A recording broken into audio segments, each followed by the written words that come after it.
आज अभी सदन में मैंने एक स्थगन प्रस्ताव लगाया था और वो बहुत ही महत्वपूर्ण मुद्दा करौली जिले में पांचना बांध जो पूर्वी राजस्थान का मिट्टी से बना हुआ सबसे बड़ा बांध, वो 2005 से जब तत्कालीन मुख्यमंत्री वसुंधरा जी थी उस समय राजस्थान में आरक्षण का एक विवाद खड़ा हुआ था, जिसमें गुर्जर और मीणा समाज के बीच में विवाद हो गया था। सरकार ने दो जातियों को लड़ाने के लिए, अपनी रोटियां सेकने के लिए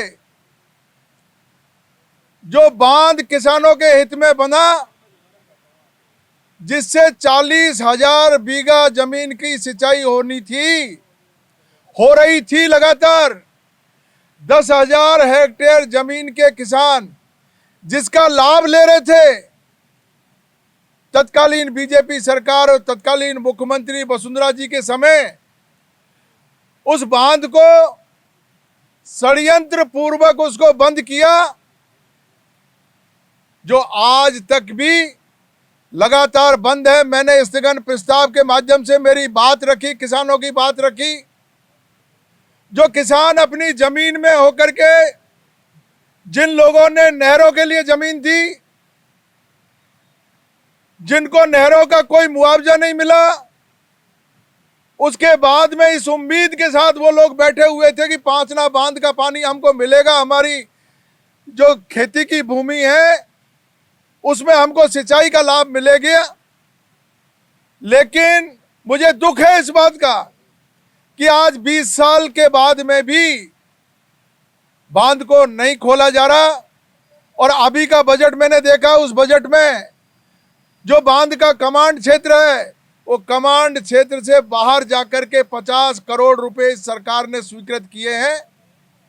तो मैं सरकार से पूछना चाहता हूं कि क्या कमांड क्षेत्र के किसानों को अलग हट करके क्या दूसरा कमांड बनाने की इस सरकार की योजना है? और क्यों नहीं कमांड क्षेत्र में पानी खोला जा रहा है, जबकि लगातार हर साल बांध से पानी नहर में, इसमें नदी में खोला जाता है। गंभीर नदी में पानी खोलने के लिए बांध को नहीं बनाया। अगर गंभीर नदी में ही पानी खोलना था तो इस बांध का निर्माण क्यों किया? ये सरकार दो जातियों को लड़ाने के लिए लगातार षड्यंत्र कर रही है।